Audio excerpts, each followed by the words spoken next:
할렐루야. 오늘도 새벽을 깨우고 함께 하나님 말씀 앞에 선 우리들의 삶이 하나님이 도우시고 인도하시는 귀하고 복된 하루가 될 수 있기를 주님의 이름으로 축원합니다. 오늘 본문 앞에서 예수님은 천국은 침노를 당한다라고 말씀하셨습니다. 또한 이 세대는 믿음으로 예수님을 영접하지 않고 순종하지 않고 오히려 대적하고 비난한다라고 말씀하셨습니다. 이런 세대의 부당한 반응은 어느 한 사람, 어느 한 도시만의 문제가 아니었습니다. 여러 도시에서 그런 일들이 일어났습니다. 예수님이 고라신과 벳세다와 가버나움에서 사역하실 때도 그곳 사람들은 예수님의 말씀을 듣지 않았고 회개하지도 않았습니다. 특히 그 도시들은 예수님의 권능과 이적을 가장 많이 경험한 도시였습니다. 그럼에도 그들은 회개하지 않는 완악한 마음을 가졌습니다. 예수님이 그들을 책망하시고 경고하십니다. 그러시면서 복음을 받아들인 자에게는 쉼을 약속하십니다. 우리는 오늘 본문에서 복음의 두 가지 기준인 심판의 기준과 구원의 기준에 대해서 함께 은혜를 나눌 수 있습니다. 첫 번째, 심판의 기준입니다. 예수님이 갈릴리에서 사역하실 때 특별히 세 도시 고라신, 벳세다, 가버나움, 이 도시들은 더 많은 권능과 이적을 행한 도시들이었습니다. 벳세다에서는 맹인의 눈을 고치셨고 하나님 나라를 가르치셨고 많은 사람들이 치유를 받았습니다. 고라신은 성경에 구체적으로 설명되어 있지 않지만 예수님의 말씀대로라면 아마 그곳에서도 많은 역사들이 일어났을 것입니다. 또 가버나움 같은 경우는 갈릴리 사역의 전초 기지 역할을 하는 동네로서 많은 사역들이 있었습니다. 회당장 야이로의 딸이 치유를 받았고 혈루증 걸린 여인이 고침을 받았습니다.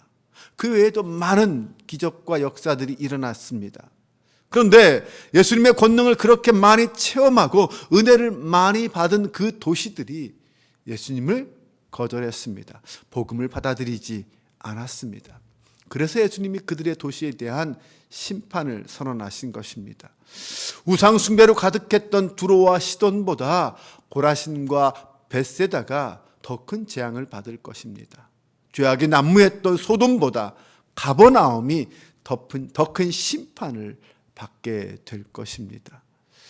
사실 더 많은 말씀을 받은 자에게는 더 큰 심판이 임한다는 것이 구약 때부터 있었던 이야기입니다. 신약 시대에도 예수님의 권능을 체험하고 더 많은 은혜를 경험한 자들에게는 더 큰 심판이 찾아옵니다. 은혜에는 그 은혜에 따르는 책임이 있습니다. 은혜 받은 자는 그에 합당한 회개의 열매와 하나님이 기뻐하는 삶을 살며 그 열매를 거두어야 합니다. 오늘날 우리는 말씀과 성령을 통하여 당시의 도시들보다 더 풍성한 하나님의 은혜를 경험하고 하나님의 사랑을 받았습니다. 우리가 경험한 하나님의 은혜가 그렇게 풍성한 만큼 우리 또한 하나님 앞에 합당하게 믿음의 반응을 해야 할 책임들이 있습니다. 은혜 받은 것 그 자체가 큰 복이지만 동시에 거기에는 더 엄중한 판단이 따른다는 것을 알아야 합니다.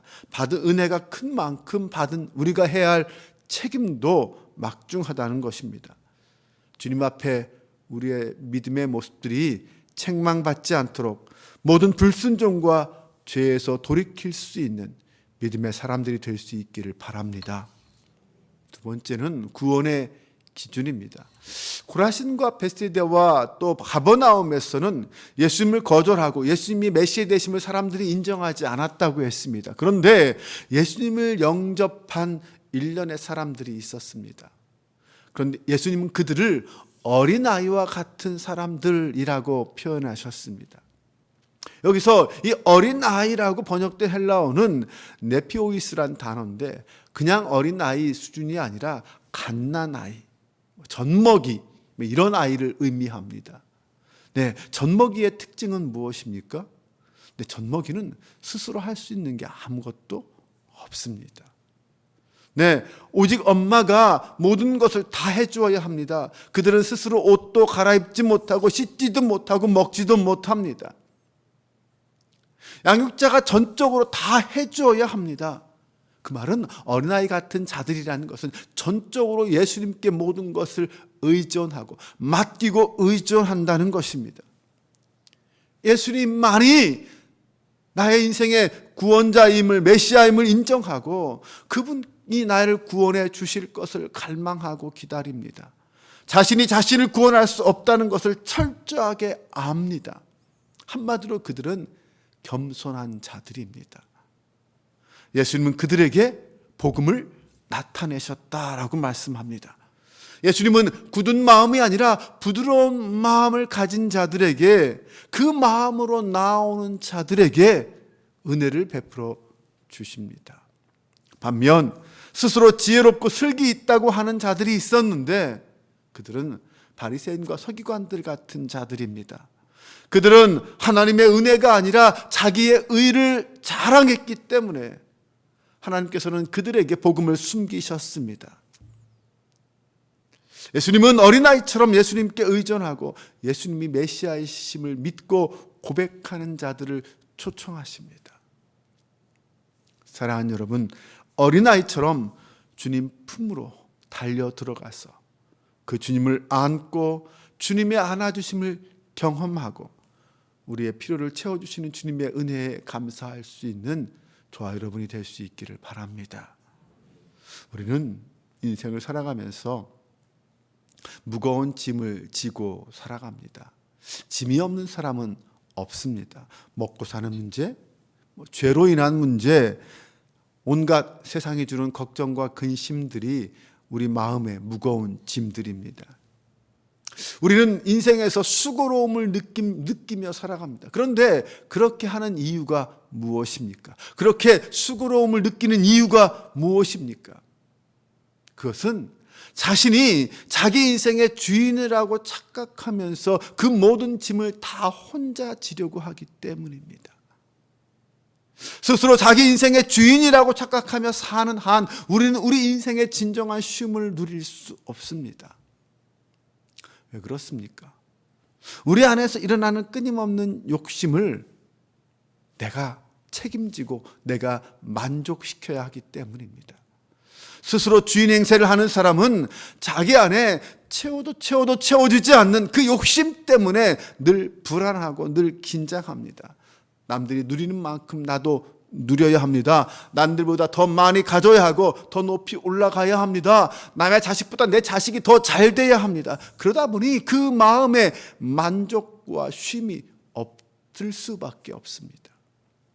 그런데 주님은 그런 인생을 사랑하는 무거운 짐진 자들에게, 그런 우리들을 부르시면서 자신에게 와라. 그러면 내가 참 쉼을, 진짜 쉼을 주겠다라고 말씀하십니다. 약속해 주십니다. 주님이 허락하신 쉼은 가볍고 쉽다라고 말씀하십니다.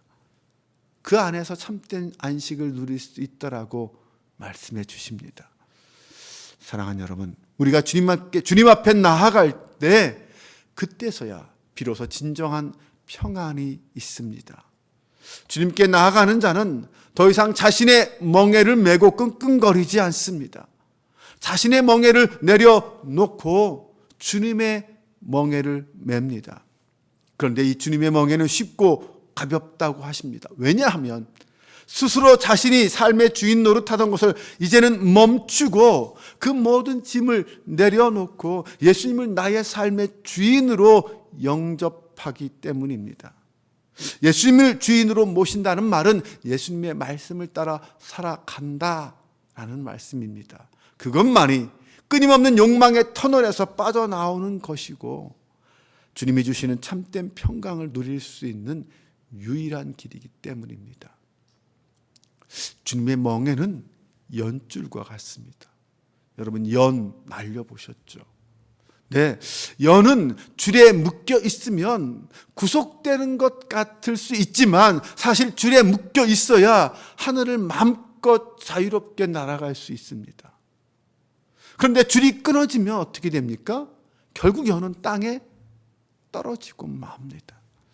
우리는 진리 안에 머물 때, 다시 말하면 진리이신 예수 그리스도에 묶여 있을 때 참된 자유를 누릴 수 있습니다.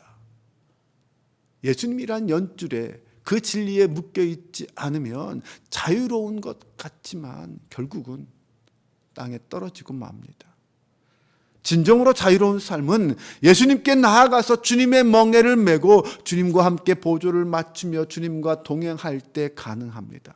인생의 참된 안식은 예수님을 영접하고 예수님을 내 인생의 주인으로 삼고 주님만 신뢰하고 주님께 모든 것을 맡길 때 가능합니다.